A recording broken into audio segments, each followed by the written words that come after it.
자, 한 목소리 합독하시겠습니다. 유다 사람 유다 모든 성읍에서 모여와서 여호와께 간구하더라. 여호사밧이 여호와의 뜻은 뜰에 유다와 예루살렘의 회중 가운데 서서 우리 조상들의 하나님 여호와여, 주는 하늘에서 하나님이시니까 이방 사람들의 모든 나라를 다스리지 아니하시나이까. 주의 손에 권세와 능력이 있사오니 능히 주에 맞설 사람이 없나이다. 우리 하나님이시여, 전에 이 땅 주민을 주의 백성 이스라엘 앞에서 그 땅을 주께서 사랑하시는 아브라함의 자손에게 영원히 주지 아니하셨나이까. 그들이 이 땅에 살면서 주의 이름을 위하여 홍수를 주위에 건축하고 이르기를, 만일 재앙이나 난리나 견책이나 전염병이나 기근이 우리에게 임하면 주의 이름이 이 성전에 있으니 우리가 그 성전 앞과 주 앞에 서서 이 환난 가운데서 주께 부르짖은즉 들으시고 구원하시리라 하였나이다. 옛적에 이스라엘 애굽 땅에 나올 때에 암몬 자손의 모사산과 세일산 사람들을 침노하기를 주께서 용납하지 아니하심으로 이에 돌이켜 그들을 떠나고 멸하지 아니하셨군. 이제 그들이 우리에게 갚는 것을 보옵소서. 그들이 하나이다. 우리 하나님이여, 그들을 징벌하지 아니하시나이까.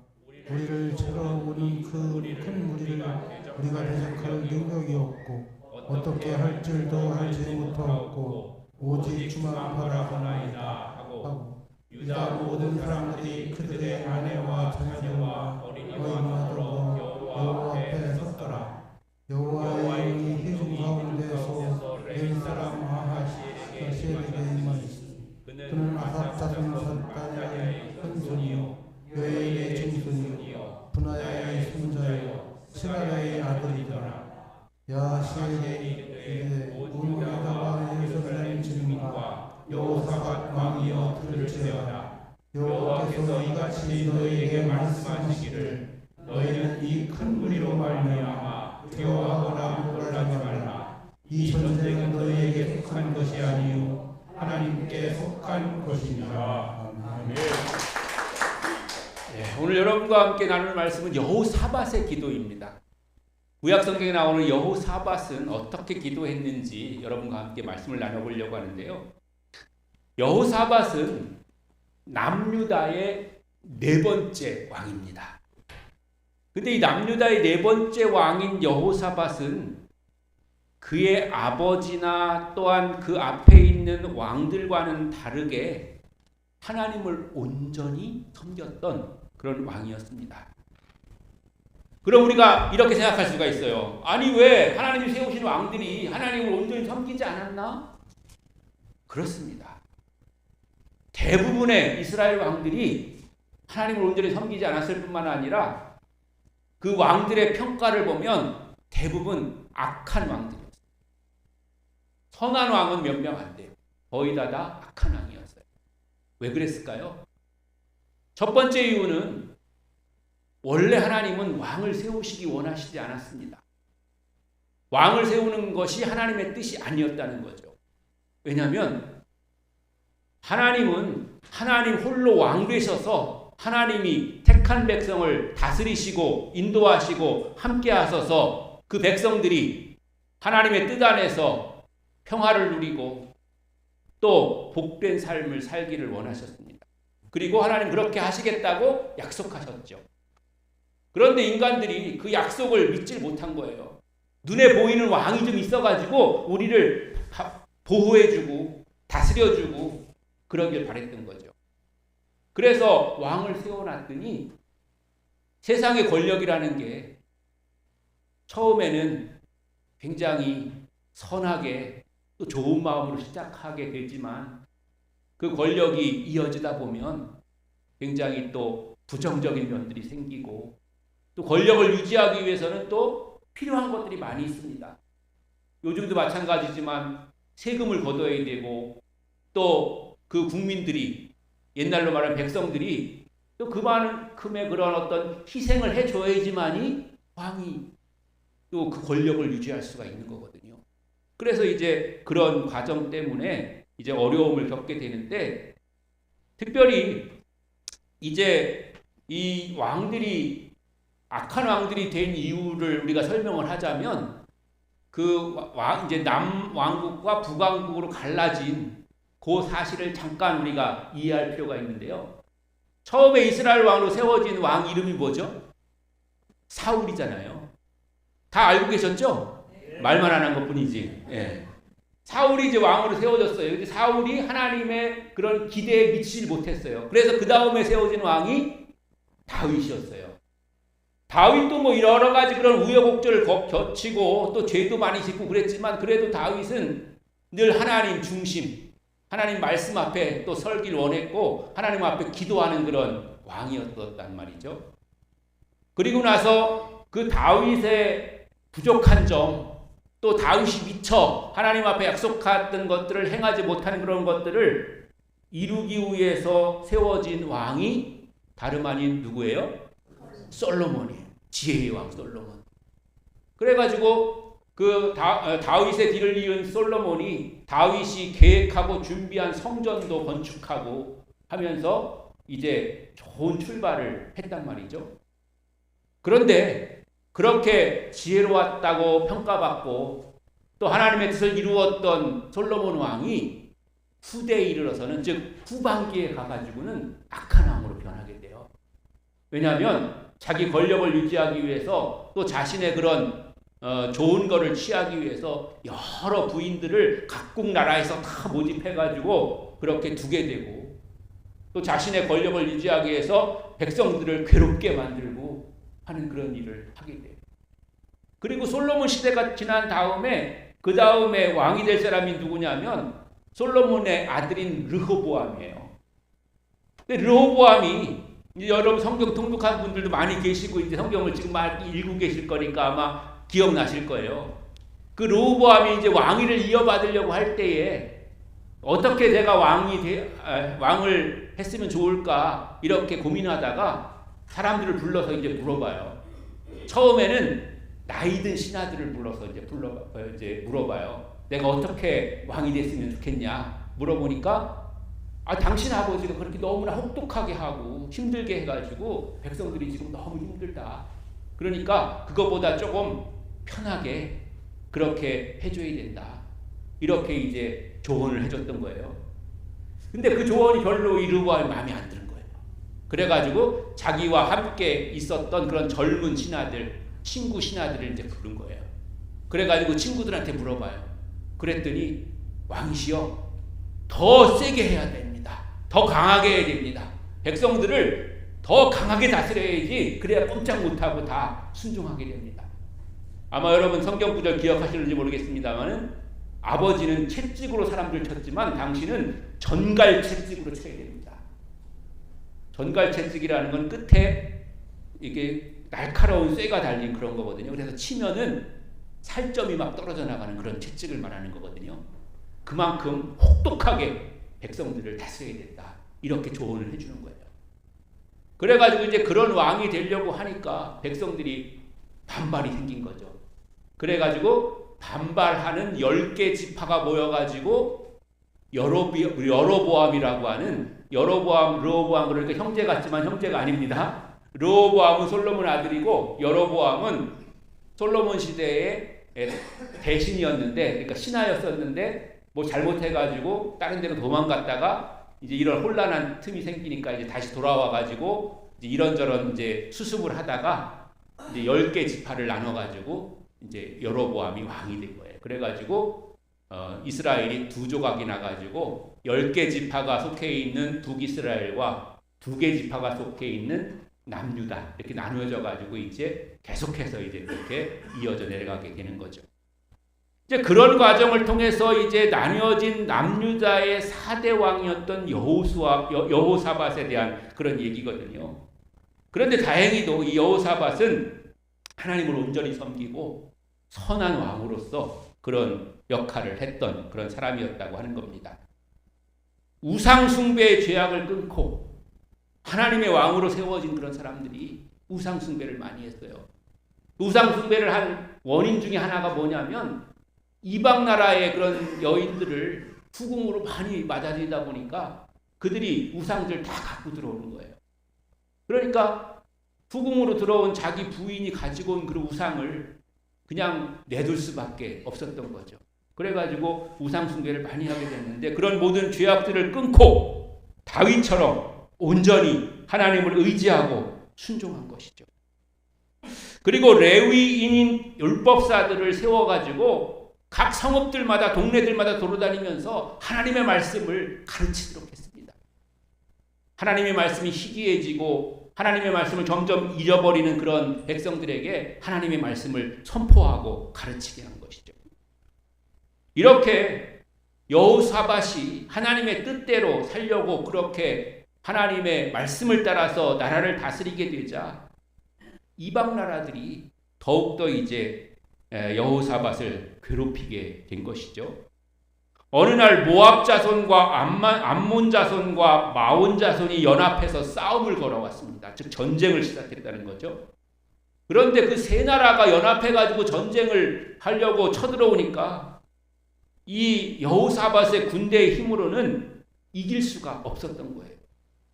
그런 위험한 처지에 처해 있는 이 여호사밧이 그 전쟁에서 이길 수 있었던 비결은 바로 다름 아닌 하나님께 기도한 줄로 믿습니다. 바로 그 얘기가 오늘 우리가 읽은 성경의 얘기인 거예요. 그럼 여호사밧은 하나님 앞에 어떻게 기도했냐 하는 것입니다. 첫째는 주님의 뜻을 찾았습니다. 성도에게 생기는 모든 일에는 주님의 뜻이 있는 줄로 믿습니다. 우리의 앉고 일어섬과 또한 나아가고 멈추는 일에는 하나님의 뜻이 그 가운데 들어있다고 하는 것입니다. 그러므로 우리에게 때로는 이해되지 않는 그런 일이 발생했을 때 하나님이 어떤 그런 계획과 뜻이 있으신지를 우리가 헤아리고 또 그것을 살펴보아야 되는 것입니다. 그런데 그것이 내 뜻대로 내 생각대로 살피고 그러는 것이 아니라 하나님 여기에 무슨 뜻이 있습니까? 무슨 계획이 있습니까? 이렇게 하나님 앞에 물어야 되는 것이죠. 왜냐하면 기도는 사람의 생각보다 크고 높은 주님의 뜻을 찾는 일이기 때문에 그렇습니다. 사람들은 어떤 이해되지 않는 그런 어려운 일이 생길 때 대부분 염려와 근심을 갖게 됩니다. 그런데 여러분들도 한 번쯤은 들어보셨겠지만 미국의 정신과 의사들이 합동으로 모여서 인간의 근심에 대해서 조사해 본 결과 다음과 같은 결과가 나왔다고 하는 것입니다.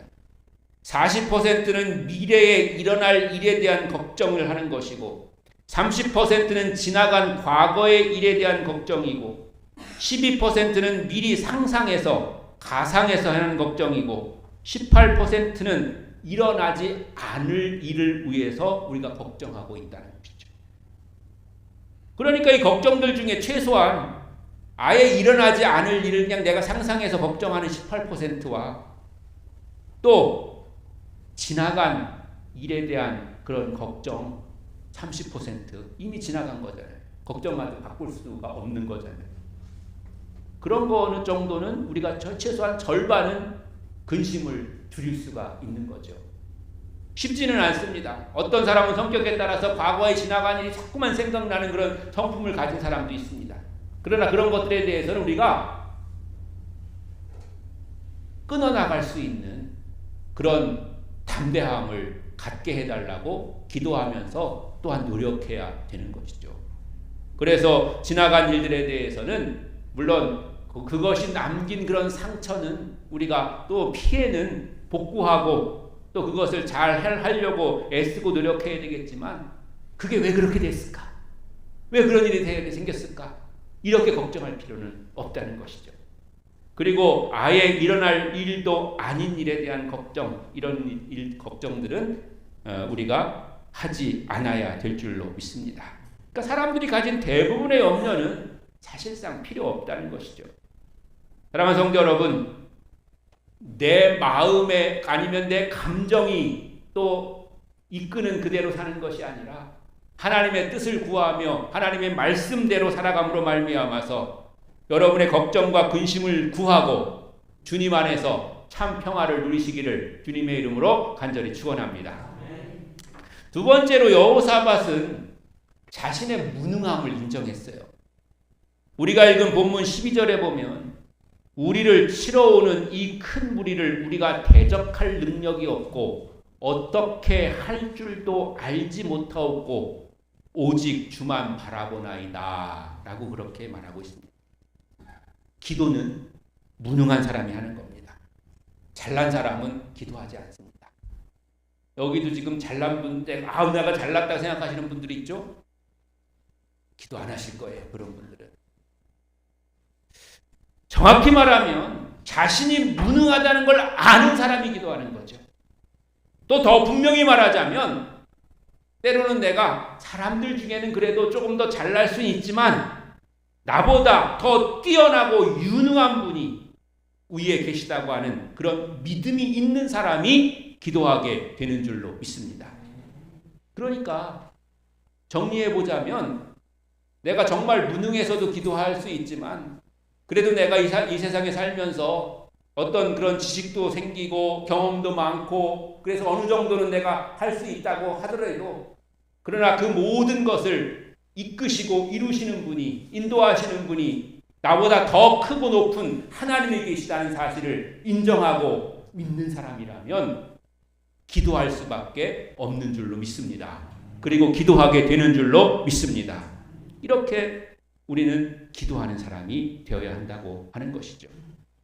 지금 내가 아무것도 할 수 없다는 것은 하나님이 모든 것을 하실 수 있도록 주님께 맡기는 것입니다. 베드로가 주님의 말씀을 듣고 그물을 내린 것은 자신이 할 수 있는 일을 모두 하고 난 후에 자신의 힘으로는 안 되는 일이 있다는 것을 인정하고 주의 말씀을 쫓아 순종하여 그물을 내리게 된 줄로 믿습니다. 자신의 무능함을 인정하고 주님의 말씀을 따를 때에 하나님의 역사는 시작될 줄로 믿습니다.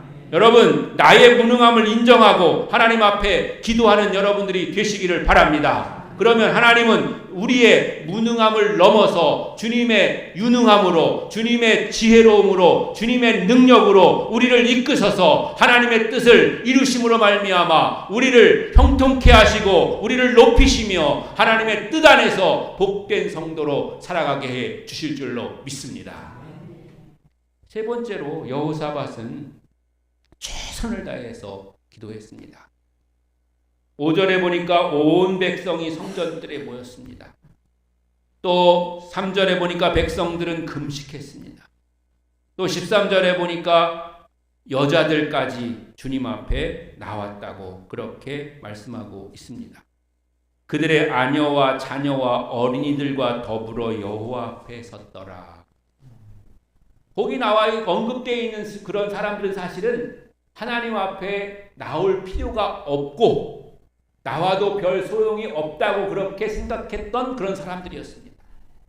그러나 여호사밧은 그런 전통, 그런 관례, 이런 것에 얽매이지 않고 우리가 함께 모두가 하나님 앞에 나아가서 전심으로 최선을 다해서 구해야겠다고 그렇게 결단한 것이죠. 그래서 하나님 앞에 나가게 된 것입니다. 기도학교 때인가 제가 한번 예를 들었던 것 같은데 제가 전도여행을 이렇게 다닐 때에 한 지역에 갔는데 그 지역에서 기도하는 사람들을 만났어요. 기도하는 사람들을 만났는데 그 사람들이 그 지역을 위해서 기도하는 그런 기도 제목을 갖고 기도하는 그런 때였습니다. 그래서 우리 팀하고 같이 만나가지고 이제 함께 그 기도 제목을 듣고 한 주간 동안 우리가 거기 머물면서 함께 기도하고 했는데 그 사람들이 아주 그때 한 중년 정도, 한 40대 후반이나 그 정도 사람들이었었거든요. 애기들이 다 어린 애기들이었었어요. 그런데 그 사람들이 그것을 위해서 하루 이틀 특별히 기도하는 그런 시간에는 모두 다 금식했는데 애기들까지 금식시켜가면서 분유를 안 줬다는 거예요. 내가 속으로는 이거 아동학대 아니냐 이렇게 생각을 했지만, 근데 뭐 그렇게 힘들 정도까지 뭐 안 주기는 했겠습니까? 그냥 제 생각에 상징적으로 그렇게 했을 거라고 그렇게 생각을 합니다만은, 아무튼 간에 그들의 그런 하나님을 향한 그런 열망, 그런 걸 아주 대단했던 거예요. 그래서 거기에 자기들에게 속해 있는 모든 사람이 하나님 앞에 전심으로 그렇게 나아가야 된다고 그렇게 생각을 했던 것이죠. 그렇게 최선을 다해서 하나님 앞에 나아가게 되었던 것이죠. 인간이 자신의 뜻을 이루지 못하는 이유는 최선을 다하지 않았기 때문이고, 최선을 다했는데도 이루지 못하는 것은 무능하기 때문입니다. 그러나 하나님은 인간의 무능함을 책망하시거나 탓하시지 않으시고, 우리가 하나님 앞에 나아가서 최선을 다해서 주님의 뜻을 구하고 주님의 도우심을 구할 때 하나님은 응답해 주시는 줄로 믿습니다. 몇 번 문을 두드려보고 포기하는 것이 아닙니다. 어느 정도 했으니까 이 정도면 됐다고 자만해서도 안 됩니다. 이루어질 때까지, 들으시고 응답하실 때까지 최선을 다해서 기도해야 될 줄로 믿습니다. 최선을 다하는 기도는 반드시 응답할 것을 믿으시기를 바랍니다. 응답할 때까지 기도하시는 여러분들이 되시기를 바랍니다. 누가복음 11장 5절로 10절에 보면 이런 성경이 나옵니다. 같이 읽습니다. 또 이르시되 너희 중에 누가 벗이 있는데 밤중에 그에게 가서 말하기를 벗이여 떡 세 덩이를 내게 구워달라. 내 벗이 여행 중에 내가 왔으나 내가 먹일 것이 없노라 하면 그가 안에서 대답하여 이르되 나를 괴롭게 하지 말라. 문이 이미 닫혔고 아이들이 나와 함께 침실에 누웠으니 일어나 내게 줄 수 없노라 하겠느냐. 내가 너희에게 말하노니 비록 벗됨으로 인하여서는 일어나서 주지 아니할지라도 그 강청함을 인하여 일어나 그 요구대로 주리라. 내가 또 너희에게 이르노니 구하라 그러면 너희에게 주실 것이요 찾으라 그러면 찾아낼 것이요 문을 두드리라 그러면 너희에게 열릴 것이니 구하는 이마다 받을 것이요 찾는 이는 찾아낼 것이요 두드리는 이에게 열릴 것이니라. 아멘. 사람이 친분으로 구해서 안 될 수 있지만, 그러나 최선을 다하고 간절히 구하면 이루어지는 것처럼 하나님께도 우리가 간절히 최선을 다해서 구하면 응답해 주시는 줄로 믿습니다. 하나님 안에서 응답받는 여러분 되시기를 주의 이름으로 간절히 축원합니다. 네 번째로는 하나님의 승리는 예상하지 못한 방법으로 우리에게 나타날 때가 있습니다. 오늘 우리가 읽은 성경 뒷부분인 22절과 23절에 보면 그 노래와 찬송이 시작될 때에 여호와께서 복병을 두어 유다를 치러 온 암몬 자손과 모압과 세일산 주민들을 치게 하심으로 그들이 패하였으니 곧 암몬과 모압 자손이 일어나 세일산 주민들을 쳐서 진멸하고 세일 주민들을 멸한 후에는 그들이 서로 쳐 죽였더라. 아멘. 무슨 얘기냐면 쳐들어오는 그런 사람들이 지들끼리 내분이 일어나고 그래서 서로 다 패하고 다 죽었다 하는 그런 얘기죠. 이스라엘 백성들이 한 거는 하나님을 찬송한 일이고 하나님 앞에 기도하는 일이었다고 하는 것입니다. 유다 백성들이 노래와 찬송을 불렀습니다. 전쟁은 여호와께서 복병을 보내셔서 적들을 치게 하시고 적들이 서로 죽이게 해서 유다가 승리하게 된 줄로 믿습니다. 즉 싸우지 않고 이기는 그런 결과가 나타났다고 하는 것입니다. 하나님의 기도의 응답은 때로는 인간이 예상하지 못한 방법으로 나타나게 되는 줄로 믿습니다. 우리는 먼저 기도하고 하나님의 도우심과 인도하심을 구할 뿐입니다. 주님이 어떻게 일하실지는, 주님이 어떻게 응답하실지는 하나님의 뜻 안에 있는 것입니다. 그러므로 우리는 주님 앞에 맡기면 되는 것입니다. 내 생각이나 내 경험이나 내 지식에 얽매이지 말고 하나님이 하시도록 맡기고 기도하면 하나님은 때로는 내가 알지 못하고 익숙하지 않은 방법으로도 우리의 기도에 응답하실 줄로 믿습니다. 하나님께서는 때로는 굉장히 특별한 방법으로 우리에게 응답하셔서 우리를 깜짝 놀라게 하시는 것입니다. 여러분, 어떤 역사가 일어날지 제한하지 마시고 이런 방법으로 누구를 통해서 꼭 해주세요. 이렇게 기도하지 마시고 하나님께서 하시면 때로는 태양을 멈추더라도 또는 계절을 바꾸더라도 하나님은 하실 수 있는 줄 믿습니다. 라고 믿음으로 고백하며 주님께서 이루시도록 맡기시는 여러분들이 되시기를 바랍니다. 한 예화인데요. 은퇴한 선교사 부부가 멀리 떨어져 있는 아들에게서 한 편지를 한 통을 받게 됩니다. 아버님, 어머님, 제가 이번에 잡지를 하나 만들기로 했습니다. 저를 위해서 기도해 주십시오. 또 가능하면 돈 좀 보내주세요. 이렇게 지난 주일날도 얘기했지만 부모는 봉이죠. 꼭 부모가 가진 건 다 지들 건 줄 알고 이렇게 달래는 거예요. 근데 이건 좀 다릅니다. 선교사 부부가 있는데 은퇴한 선교사 부부였어요. 근데 그 자녀가 편지를 보냈어요. 내가 어떤 잡지 만드는 사업을 하려고 그러는데 기도해 주시고 돈 있으면 좀 보내주세요. 이렇게 편지를 보냈어요. 선교사 부부는 아들에게 돈을 보내줄 만큼 더군다나 사업을 할 만큼 돈을 보내줄 수는 없었습니다.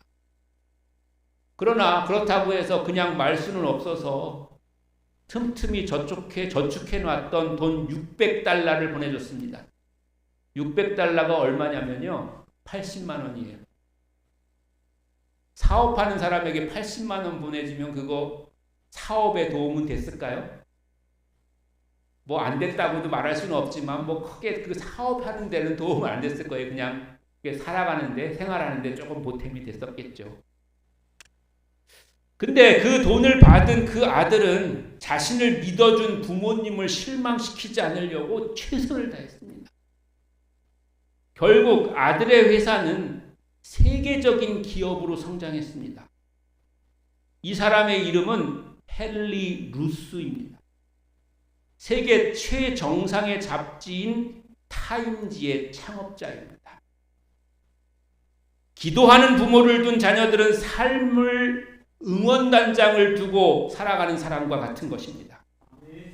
하나님은 자녀를 위한 부모의 기도만은 절대로 외면하지 않으시고 들어주시는 줄로 믿습니다.